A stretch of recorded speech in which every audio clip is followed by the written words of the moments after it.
No ar mais um programa Sala de Opinião. E nossos entrevistados de hoje, Diogo Vasconcelos e Márcio Nogueira, advogados e especialista nas causas políticas também. Doutor Diogo, doutor Márcio, vivemos um momento único na história do país. A justiça agindo de todos os lados e a população extremamente ansiosa, não entendendo esse processo em que estamos vivendo no Brasil. Como que os senhores enxergam, como que vê, qual a visão dos senhores com relação ao judiciário e à política nesse momento? Olha, Aparício, a sensação que nós temos ao ler os noticiários é que se está desvelando todos os piores pesadelos da democracia, tudo aquilo que nós imaginávamos parece ser verdade. Mas o problema não é um problema só de caráter, não é um problema moral, não é um problema jurídico, é um problema político mesmo. Nós temos um sistema eleitoral cujo modelo de financiamento eleitoral e o modelo de financiamento das maiorias no sistema político, ele tem conduzido à cooptação paga de parlamentares. Isso não é uma causa, isso é um produto do sistema político. Isso não é uma causa. O sistema político, nos moldes em que foi desenhado, ele produz esses eventos que nós temos assistido. Há poucos meses eu tive aqui com você e nós falamos sobre o caso do impeachment, o caso da presidente, da então presidente Dilma, hoje afastada, e eu já havia dito isso.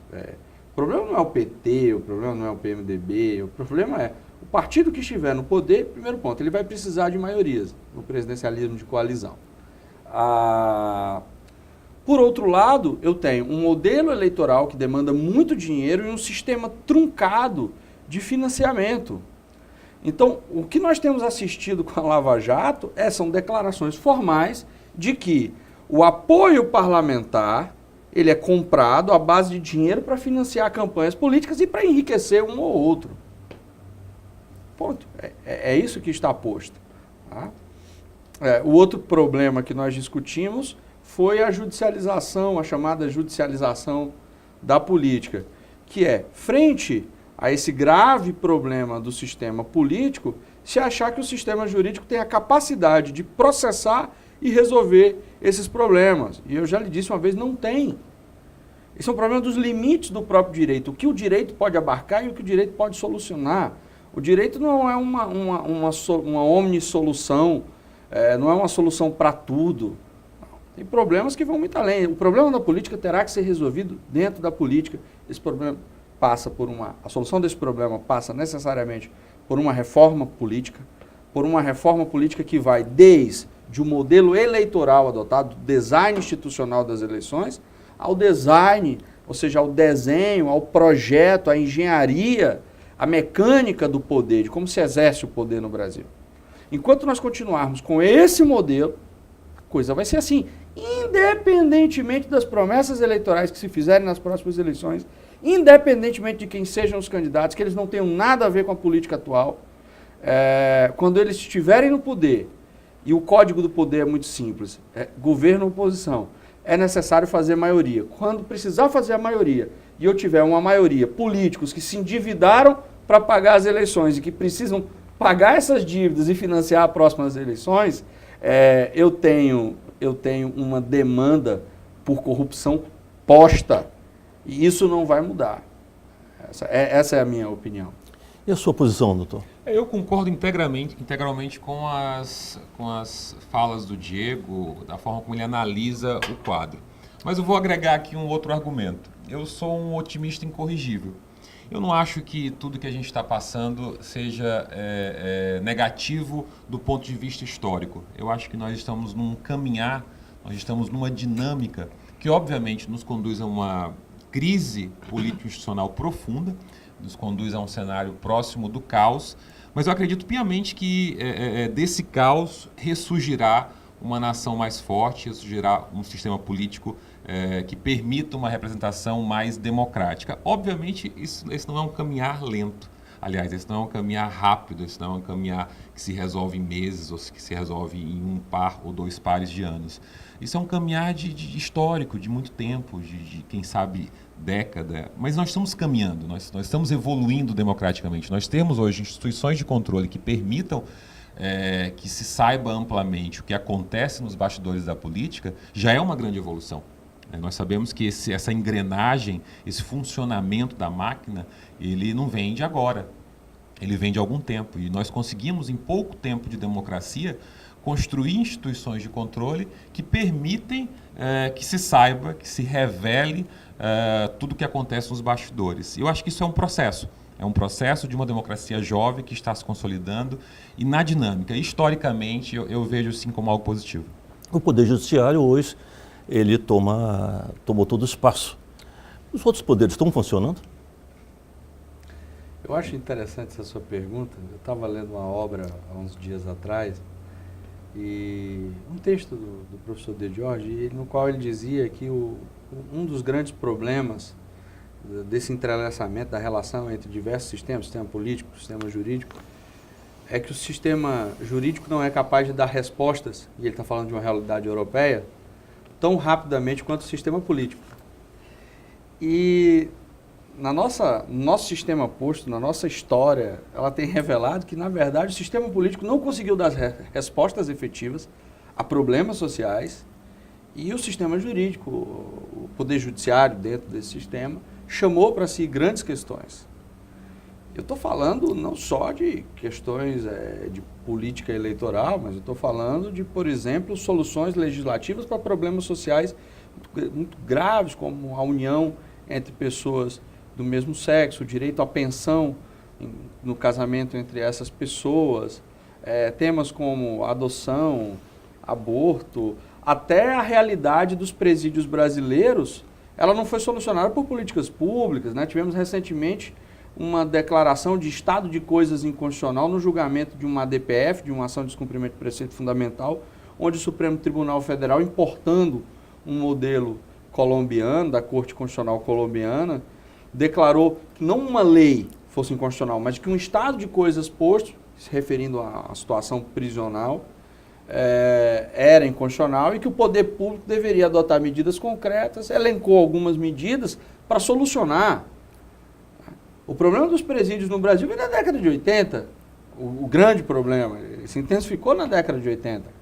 Nós temos uma grande população carcerária e nós não temos espaço físico para confinar essas pessoas e não temos condições humanas.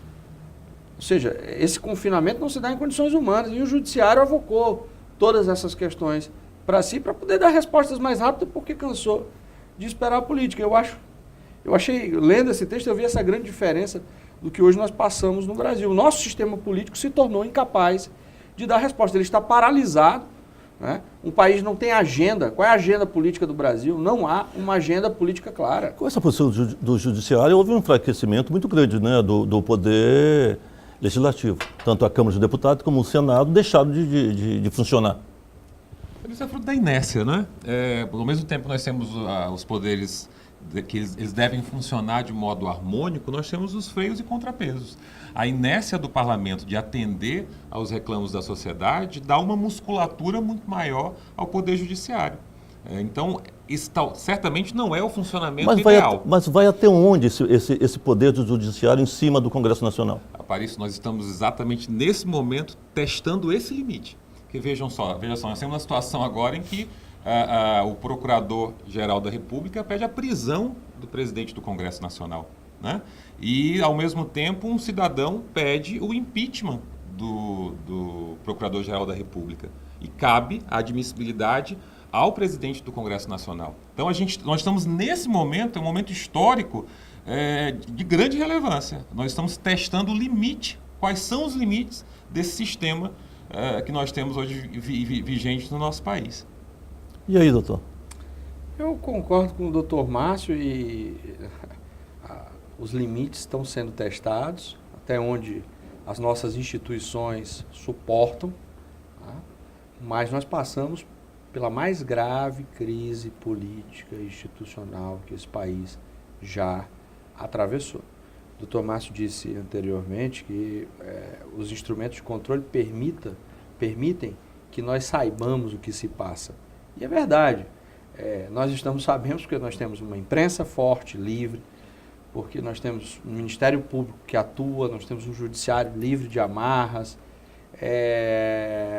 mas eu não acredito que nenhuma solução para a política vem de fora da política. Então, assim, esses instrumentos de controle fora da política, o que eles permitem é que nós saibamos desse fato, eles permitem nos conduzir através de um processo de criação, de origem de diferenças, eles nos permitem perceber o que está acontecendo,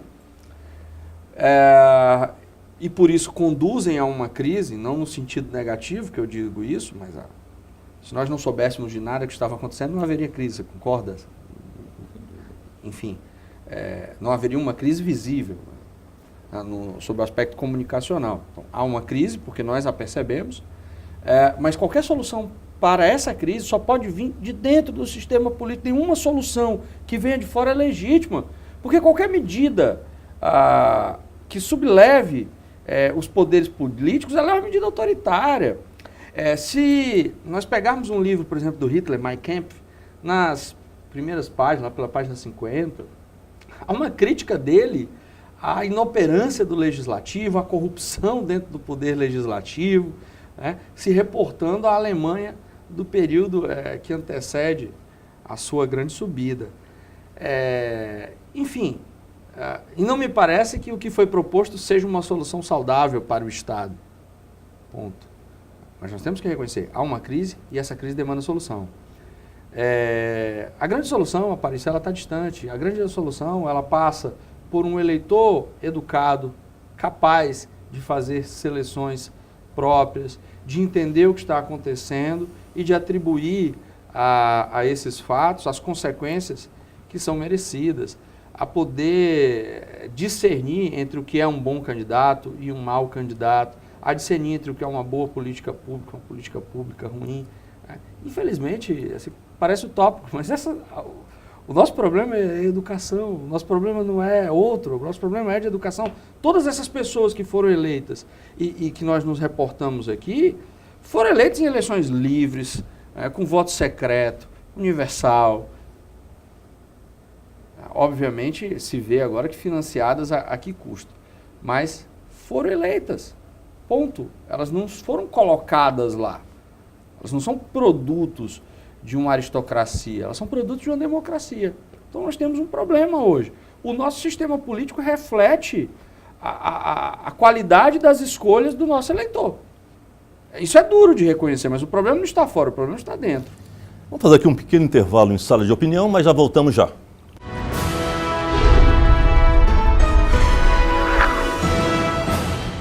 O que seria da ciência sem a estrutura? O que seria da estrutura sem os mestres? O que seria dos mestres sem o professor? O que seria dos professores sem os alunos? O conhecimento é a chave que abre todas as portas. A Finca e a Metropolitana detém o conteúdo e passa para você o conhecimento. Vestibular de Proficiência 2016-2. Provas agendadas. Informações pelo site ou telefone 3217-8900. finca.com.br. Finca e Metropolitana. O conteúdo que gera o conhecimento. A vida é escolha, a vida é movimento. Então saia do seu lugar, vem pra Finca. Navegue pelas águas do conhecimento. Na Finca não tem como errar, é fazer a diferença. Vem pra Finca, vem estar preparado para a vida. Vem pra Finca, vem. Vem pra vida, vem pra Finca. A Finca é o seu lugar. Vem pra Finca, vem pra vida, vem pra Finca. Você vai se orgulhar. Vem pra Finca.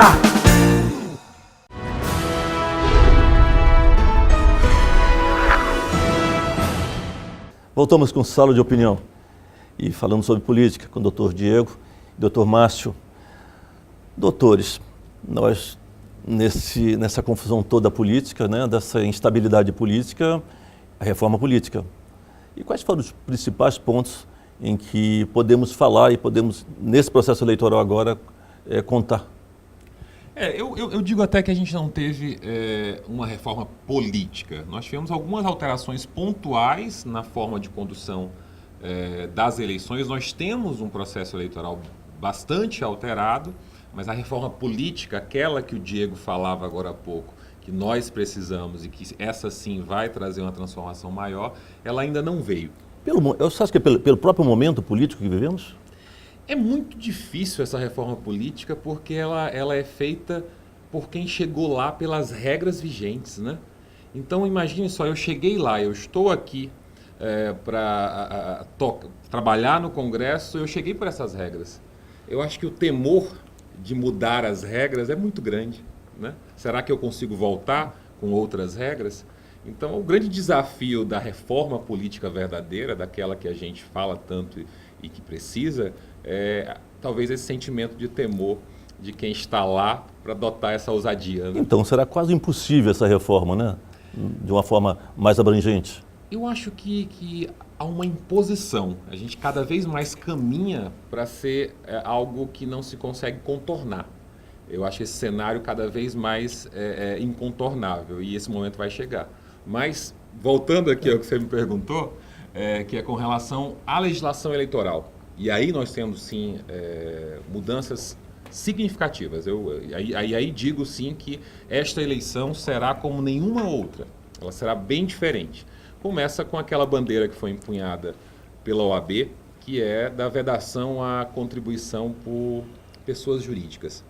A OAB encampou essa bandeira, encampou bravamente, levou às últimas instâncias, propôs uma ADI perante o Supremo, uma ADI bastante controversa, né, que tirou aquele pedido de vista demorado do ministro Gilmar Mendes, e ao final foi julgada e o Supremo entendeu que no nosso sistema constitucional vigente não há espaço, não cabe participação, não há papel para pessoas jurídicas no processo eleitoral. E com isso vedou, em termos práticos, vedou a doação por pessoas jurídicas. Então nós temos agora uma eleição, já daí é uma diferença substancial, né? Não haverá, está proibido expressamente recursos de pessoas jurídicas na campanha eleitoral agora municipal. Então essa eleição ela acaba sendo um experimento.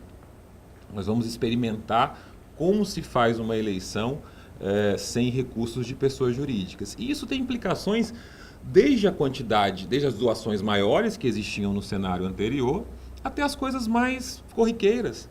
Um dia desses, um candidato a vereador, um pretenso candidato a vereador, me perguntava: doutor, eu só tenho um carro. É o único carro que eu tenho. Só que esse carro é o nome da minha empresa. Eu vou poder usar ele na minha campanha? E eu tive que dizer que não. Porque bens de pessoas jurídicas, recursos de pessoas jurídicas, não tem mais espaço na campanha eleitoral. E veja que eu estou falando de algo micro, de algo pequeno. Vai ter muita gente caçada, então, nesse processo, né? Exatamente. E a gente tem que lembrar que os órgãos de controle, como nós falávamos há pouco, estão mais atuantes e atentos do que nunca.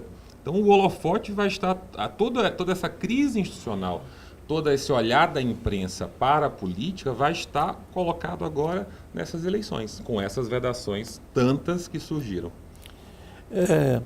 Com relação, por exemplo, ao processo eleitoral, diminuiu o prazo, né, de campanha. E quem é conhecido, tudo bem. E quem não é conhecido, um ilustre desconhecido que quer ser candidato, como que ele vai atingir essa população? Isso, eu digo, na realidade, que são duas pontas, são duas faces aí que o legislador tratou nessa alteração. De um lado, ele tirou o tempo de campanha. Nós tínhamos antes 90 dias de campanha para trabalhar, para expor o nome, para aparecer para o eleitor, para dialogar com o eleitor. E agora nós teremos 45 dias de campanha. Os candidatos passarão a ser candidatos, na realidade, hoje nós temos pretensos candidatos, lá pela metade de agosto, quando eles pedem o registro de candidatura. Ou seja, uma limitação substancial, metade do tempo. Mas, por outro lado, agora a pré-campanha está autorizada. E eu tenho dito até que eu estou achando um pouco tímidos os pretensos candidatos. Porque, diferentemente do que acontecia nas eleições anteriores, em que eu não poderia cogitar ser candidato de candidatura antes de eu ter o meu registro, porque caracterizava ilícito, inclusive com multa sendo colocada, agora não. Agora, com essa alteração, eu posso publicamente falar que eu tenho pretensão de candidatura, eu posso criticar os atuais mandatários, eu posso dizer que se eleito fosse eu faria melhor. Então eu posso me expor ao eleitor. Eu tenho um tempo menor de campanha oficial, mas eu posso começar a minha exposição antes. Eu tenho agora oficialmente a fase de pré-campanha. Agora é bom deixar claro que tem uma vedação. Senão daqui a pouco vão dizer, mas o doutor disse que podia, tem uma vedação e os pré-candidatos têm que ficar atentos. Eu não posso pedir voto. Então eu não posso sugerir pedido de votos, eu não posso conclamar o eleitor a me apoiar. Penso no meu nome, não pode, sim? Pré-candidato, sou pré-candidato a vereador e penso no meu nome. Essa é uma regra nova. Como ela é uma regra nova, eu não tenho um histórico de jurisprudência para te afirmar com certeza que o pedido de apoio é lícito. Então a minha recomendação é não sugira pedido de voto. Mas eu não vou pedir o voto, vou pedir para pensar no meu nome. A regra veda é pedido expresso de voto. Quando eu digo pense no meu nome, eu estou levando o eleitor a isso. Mas a ideia dela é permitir que se façam críticas às políticas adotadas pelas gestões atuais, que se exponha uma plataforma política e que a partir disso construam uma base ideológica de campanha. Ponto. Agora, acho que o único ponto positivo, eu não sei se eu sou pessimista, o único ponto positivo dessa reforma para mim é esse, é a exposição. Por exemplo, eu vejo, a gente está vendo aí a Hillary, o Bernie Sanders e o Trump. O Sanders já está fora, né? Agora é Trump e Hillary. E o Trump, há um ano, tinha o Ted Cruz também, há um ano, dentro das suas bases partidárias, fazendo pré-campanha, discutindo o modelo de Estado e políticas que queriam para os Estados Unidos. Isso é uma pré-campanha, isso é o que nós podemos fazer aqui hoje. Então, achei interessante. Aquele sistema que está sendo usado nos Estados Unidos, eu posso fazer aqui hoje no Brasil? Não, O sistema que você fala de propaganda? Propaganda? Sim, está autorizado. As redes sociais hoje são um grande espaço das eleições brasileiras. Propaganda por redes sociais, exposição dos candidatos dentro dos partidos. Agora, o modelo americano é completamente diferente. O candidato paga pelo espaço na televisão. Eu posso ter comitês de apoio que são independentes da minha campanha, não podem se vincular à minha campanha, que fazem campanha a favor ou contra quem quer que seja. Posso ter um comitê contra uma determinada candidatura, é um modelo bem diferente. Eu me referi apenas à exposição e à ideia de expor uma plataforma de campanha. Agora, os veículos por qual são feitos são um pouco diferentes. Mas, por exemplo, no que toca o financiamento de campanha, Márcia, assim, e Aparício, o que eu vejo? Existe uma demanda por campanha política, existe uma demanda em relação ao candidato. O fato de proibir as empresas que doem legalmente o recurso não quer dizer que, enquanto essa demanda por certos benefícios que o eleitor tem, enquanto essa demanda por propaganda, enquanto essa demanda por bem e serviço for a mesma, enquanto eu não acabar com a demanda, haverá uma oferta necessária, porque onde houver demanda, haverá oferta. Se eu estiver falando, eu posso estar falando de armas, de drogas, de política, do assunto que for. O problema, por que numa política antidrogas ou numa política contra o contrabando de armas nunca conseguiu se acabar? Eu estava vendo o último dado, já se investiu trilhões nos últimos 80 anos, trilhões, uma quantidade impressionante de dinheiro que teria sido investido no combate a armas e drogas, e não se acaba, só cresce, porque a demanda cresce. E toda vez que crescer a demanda, o cálculo racional do mercado é qual a possibilidade de ganho e o risco. Enquanto a possibilidade de ganho for maior do que o risco, sempre haverá oferta. Isso é uma lei da economia. Ponto. Então, o que se acabou foi a possibilidade de uma doação legítima por empresas. Agora, é como imaginar que, retirando do indivíduo o porte de armas, eu vou tirar a arma de dentro da criminalidade. Não, enquanto a criminalidade precisar de armas, haverá uma oferta de armas, mesmo que ilegal. Doutor, não vou, na realidade, aumentar a possibilidade de caixa 2 nesse processo? Sem dúvida. Nesse experimento que essas eleições vão proporcionar, talvez o resultado final, a conclusão final, é que não vale a pena porque o caixa 2 aumentou enormemente. Mas é interessante destacar, eu sempre falo da dinâmica. Se nós lembrarmos como campanhas eram feitas há não faz muito tempo, era muito diferente. Eu tinha aqueles showmícios gigantescos, eu tinha a distribuição à vontade de brindes. Estou dando 2 exemplos aqui que geravam um custo, uma elevação nos gastos da campanha. E nós nos adaptamos muito bem a campanhas sem esses 2 elementos de custo. Então, o que o legislador tem feito é cada vez mais enxugado as possibilidades de gastos nessa campanha. Ao mesmo tempo que ele proibiu a doação por empresas, permitindo somente recursos do fundo partidário e recursos de pessoa física com um teto de 10% do rendimento anterior, ele também avançou em outro ponto. Se avançou ou não com relação à vedação das empresas, a gente vai saber. Mas ele avançou num ponto que me parece muito interessante. Ele estabeleceu um limite objetivo e que submete a todos os candidatos. Então, um limite de gastos. Então, anteriormente, cada partido tinha liberdade para fixar o gasto que bem entendesse. Então, um partido A poderia dizer: o meu candidato a prefeito está autorizado a gastar até 5 milhões de reais. Partido B, não. O meu vai gastar até 10 milhões. É uma liberdade total. Agora nós temos um limite, um teto objetivo e que submete a todos. Então, por exemplo, e aí vem aquela crítica com relação aos valores. O município do Porto de Paraná, o limite de gastos para prefeito lá vai ser de 322 mil reais.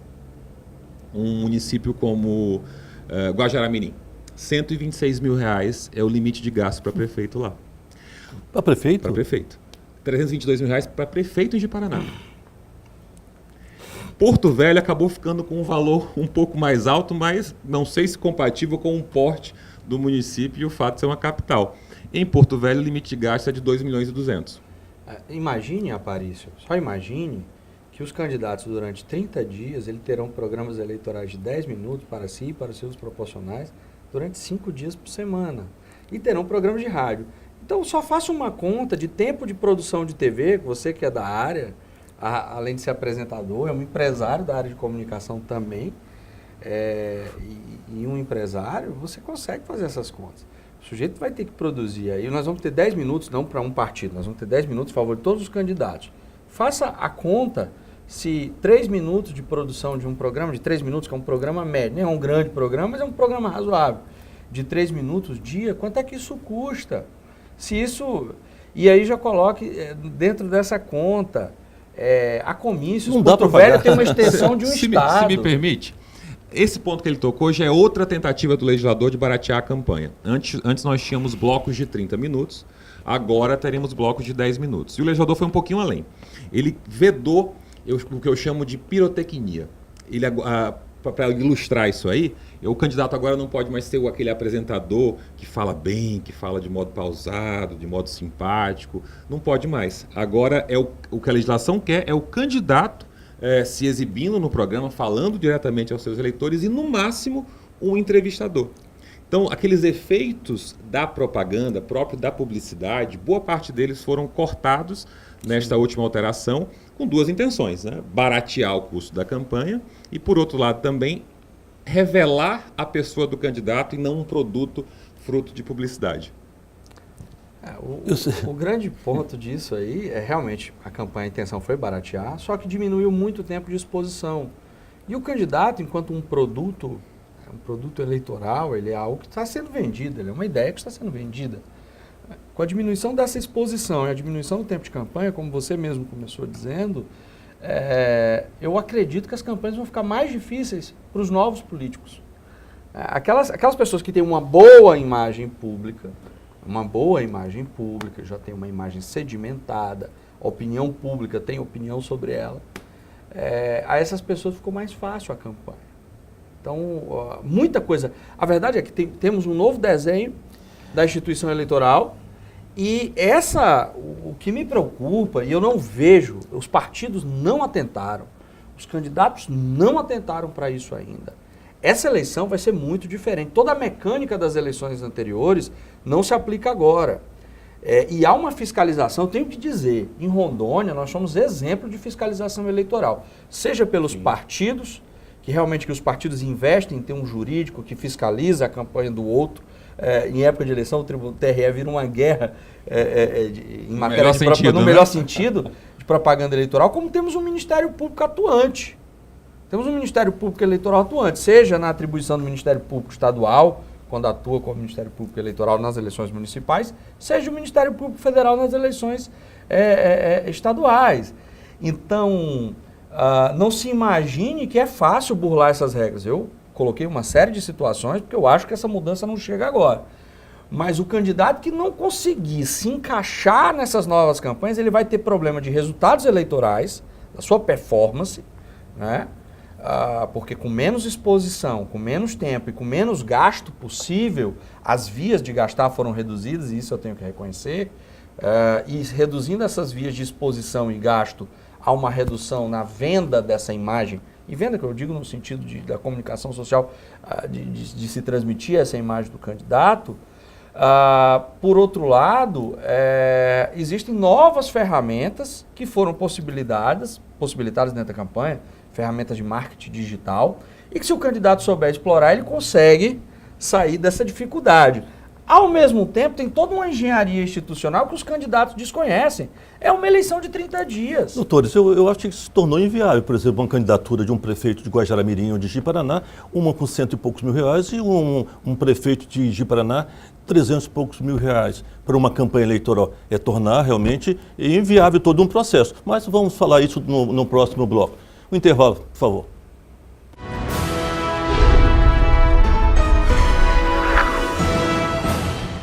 O que seria da ciência sem a estrutura?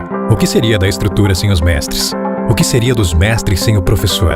O que seria dos professores sem os alunos? O conhecimento é a chave que abre todas as portas. A Finca e a Metropolitana detém o conteúdo e passa para você o conhecimento. Vestibular de Proficiência 2016-2. Provas agendadas. Informações pelo site ou telefone 3217-8900. finca.com.br. Finca e Metropolitana. O conteúdo que gera o conhecimento. A vida é escolha, a vida é movimento. Então saia do seu lugar, vem pra fincar. Navegue pelas águas do conhecimento. Na finca não tem como errar, é fazer a diferença. Vem pra fincar, vem. Estar preparado para a vida. Vem pra fincar, vem. Vem pra vida, vem pra fincar. A finca é o seu lugar. Vem pra fincar, vem pra vida, vem pra fincar. Você vai se orgulhar. Vem pra fincar.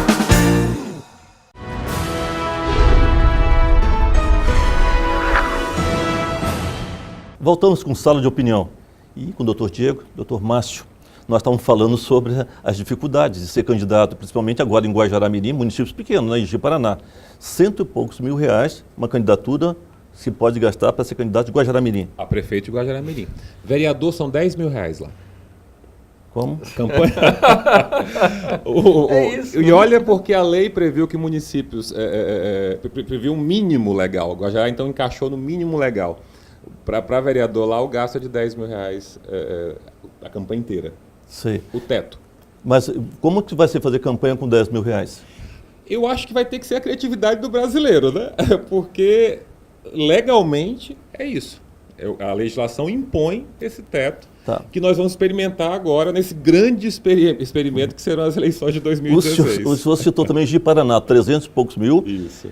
Uma candidatura a prefeito do município de Ji-Paraná. Pode gastar 322 mil reais. reais. Paraná, E vereador? 30 e poucos mil reais. 35, 36, algo assim. 35 a 36 mil reais. O limite, o teto. Eu não estou falando aqui da média. 36 mil Doutores, vereadores de Paraná não é ruim. 36, mas 10 mil reais em Guajará. O que poderá acontecer nesse processo, doutor? É o que eu tenho dito, é um grande experimento. Mas a via que eu vejo para quem quer caminhar ao lado da lei, e nós sabemos que cada vez mais falamos sobre isso agora há pouco, as instituições de controle estão mais preparadas e mais atentas, a grande arena dessas eleições será a internet. O que eu acho, a grande arena da internet. O que eu acho também, Aparício, uma opinião que eu tenho, é que os candidatos que já estão expostos, ou seja, aqueles que já vêm de uma trajetória política, de um cargo público, aumentou a chance deles. É o chamado recall, né? É o recall. Aqueles que têm uma rejeição também estão fora, porque 30 dias ele não vai conseguir reconstruir, recompor o dano à imagem dele. E as vagas remanescentes, ou seja, daqueles que não se mantêm, que não são homologados, rehomologados naquela campanha, a manutenção deles no poder, porque essa é uma campanha de homologação de quem está no poder. Aquele que não é homologado, ele abre a oportunidade para quem conseguir usar bem as ferramentas. Existe um candidato aqui de Porto Velho, a gente comentava, né, Márcio? Não posso falar o nome. Fica à vontade, fica à vontade. Eu estou apostando individualmente, que nós estamos apostando, que ele vai ser bem votado, porque ele descobriu isso. Todo dia eu entro no Facebook, tá lá um vídeo, ele tá se comunicando, tá falando da plataforma, com os problemas da cidade, eu já percebi. Candidato a vereador, eu tenho certeza que é candidato a vereador. E tá conversando com o eleitor através de Facebook, Instagram, não para. Eu olho lá no meu Facebook, tem 15 andamentos, 15 postagens, eu vejo, eu acho que 50% são dele. Então eu disse, olha, esse está trabalhando para ser vereador, e a gente discutia isso por esses dias. Mas esse é um caso isolado. Eu acredito que as mídias sociais, elas vão ter um papel relevantíssimo nessa campanha. O Fred, você conhece o Fred Pirillo, que é publicitário, Muito. ele é especialista nisso, né? E nós conversávamos, ele é um entusiasta da mídia eletrônica na campanha eleitoral. E eu confesso que como advogado, nós trabalhamos há 15 anos nisso, né, Márcio? Nós começamos cedo, né? Começamos muito cedo. Eu não sou tão velho assim. Nós vimos isso começar, nós vimos isso crescer, né? Rondônia é interessante, por exemplo, os sites de notícias aqui, blogs, sempre tiveram um papel relevantíssimo em eleições. Diferente do resto do país, assim, que começou primeiro. As mídias eletrônicas aqui têm esse papel. Agora o legislador inseriu lá uma restrição. Aqui nós tivemos um problema nas eleições passadas de verdadeiras gangues virtuais, eu não sei como chamam, que se juntavam para malhar, para vilipendiar a imagem de um candidato. Guerrilhas, né? Guerrilha eletrônica. Guerrilha eletrônica. Isso foi criminalizado. E esse foi um ponto que eu acho que o legislador operou sabiamente. Ele percebeu a relevância que as mídias sociais vão tomar, tanto percebeu que criminalizou a propaganda negativa excessiva, aquela que vitima a sua reputação. Uma coisa é o direito de crítica, outra coisa aqui ficaram famosos aqui em Rondônia, os vídeos dublados, vídeos do Poderoso Chefão, do Hitler, dublados se atribuindo a um ou outro candidato. Quer dizer, aquilo macula a imagem, magoa, né? Então isso foi criminalizado, esse ponto eu achei importante. E volto a insistir, a prática é que vai ensinar, mas nós vamos ter que reaprender a fazer campanha e o eleitor é que vai dar a grande resposta dessas eleições. Com relação a Porto Velho, 2 milhões e, que o senhor me falou? 2 milhões e 200 e alguma coisa. E para vereador? Vereador, eu não vou cometer aqui a média, eu não me recordo agora do valor, mas acho que é 100 e alguma coisa. Também? Mas agora a memória está me traindo. Porque é um município grande como Porto Velho, né?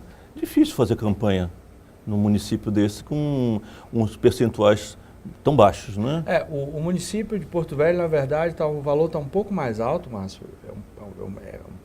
Pouco. São 52 municípios.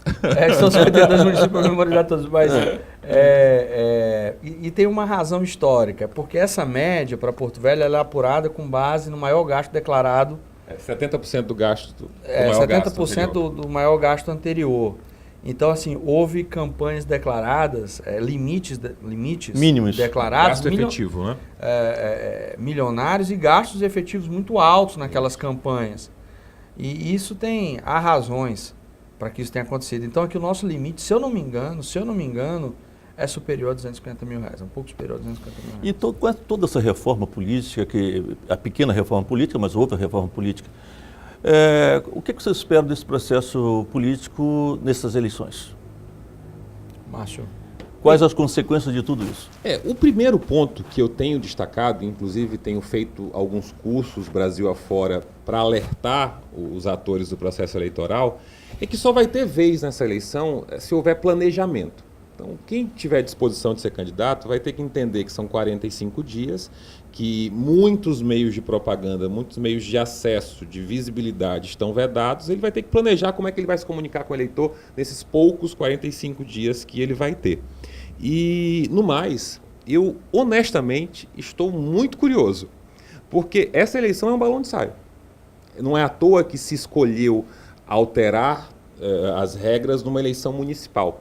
O legislador conscientemente quer testar o funcionamento dessas alterações mais relevantes e, então, caso elas deem certo, levá-las para as eleições gerais, onde a gente elege governadores, deputados, senadores e presidente da República, né? Então vai ser um grande balão de ensaio.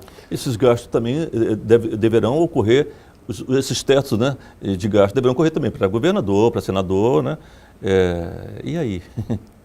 Doutor? A regra está valendo. Eu só acho que daqui até lá, quando nós soubermos como deu esse experimento, o que resultou desse experimento, é possível que haja alteração. Mas, a princípio, essa regra que vale hoje para essas eleições valeria também para a eleição seguinte.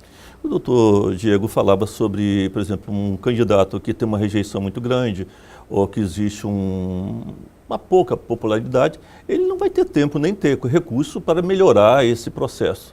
Então ele já sai prejudicado em todo esse processo eleitoral? Sem dúvida. Ele não tem condições de crescer. Eu bato de novo na tecla de que o meio mais módico e adequado nessa limitação toda é a internet.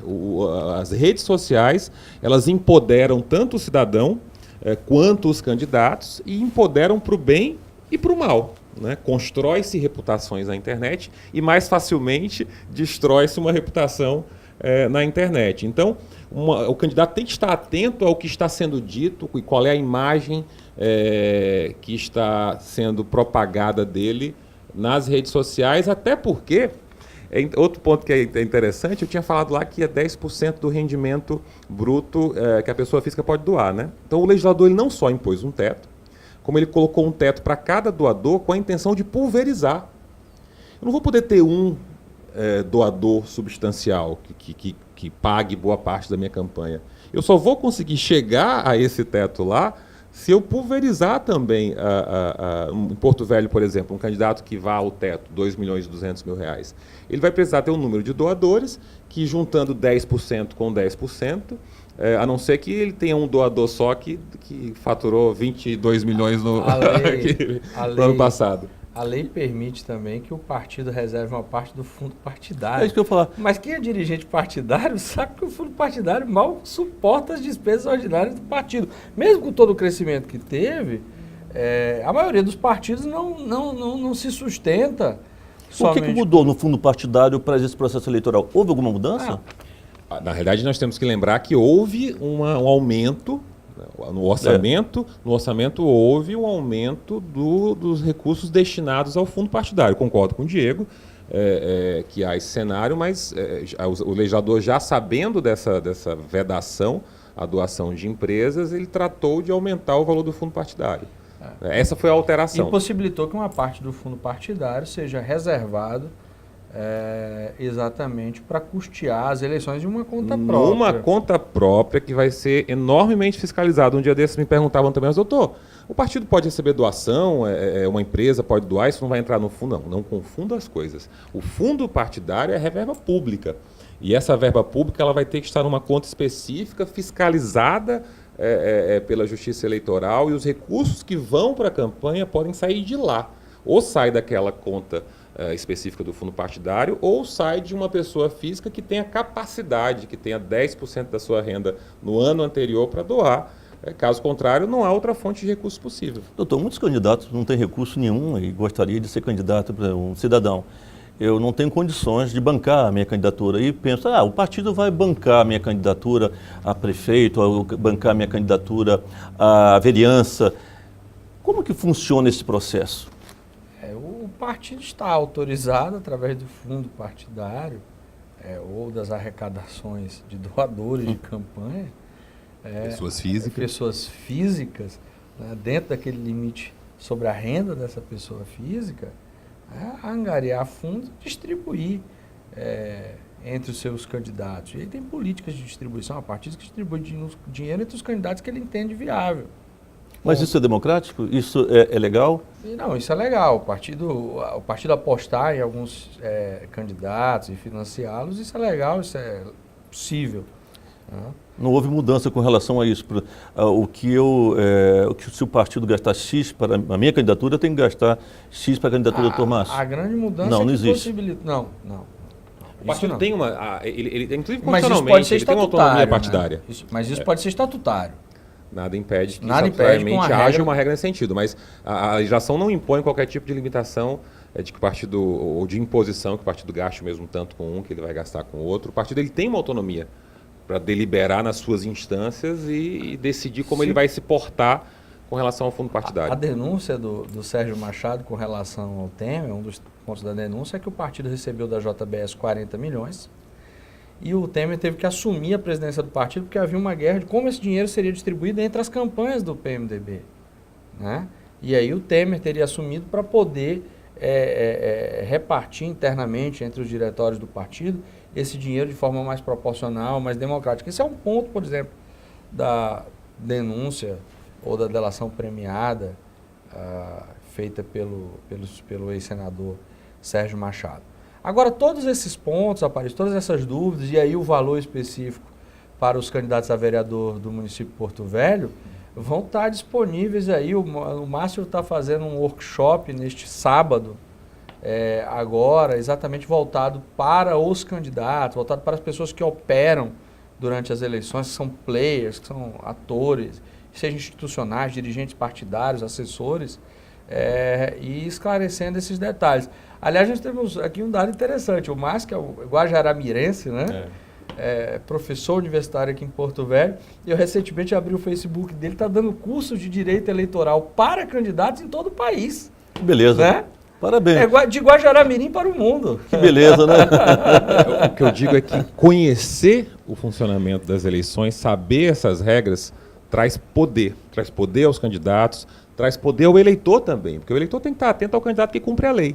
Então, eu me propus a essa missão de empoderar, de levar esse conhecimento, de compartilhar essa compreensão sobre as regras eleitorais que mudaram tão profundamente. Eu acho que vou ter que aproveitar vocês para trazer mais vezes aqui no programa para poder dar esclarecimento para aqueles candidatos aqui através da TV. E acho muito importante esse trabalho. Quero aqui agradecer imensamente a vinda de vocês em Sala de Opinião e dizer que estamos sempre à disposição. Eu acho que esclarecendo teremos um processo eleitoral mais limpo, mais seguro. Então, muito obrigado, doutor Diego, muito obrigado, doutor Márcio, e até o próximo programa. Obrigado a você, Aparício. Um grande abraço, obrigado. obrigado. Muito obrigado. E aqui chegamos ao final de Sala de Opinião. Um grande abraço a todos e até o próximo programa.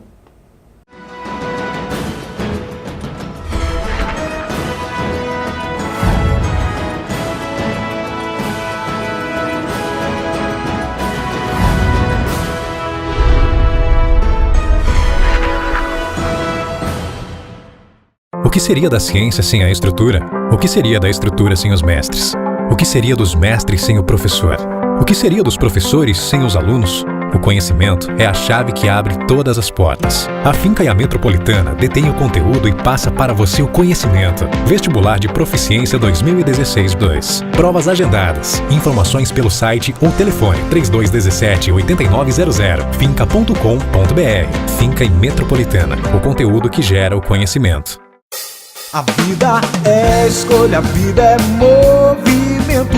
Então saia do seu lugar, vem pra Finca. Navegue pelas águas do conhecimento. Na Finca não tem como errar, é fazer a diferença. Vem pra Finca, vem estar preparado para a vida. Vem pra Finca, vem. Vem pra vida, vem pra Finca. A Finca é o seu lugar. Vem pra Finca, vem pra vida, vem pra Finca. Você vai se orgulhar. Vem pra Finca.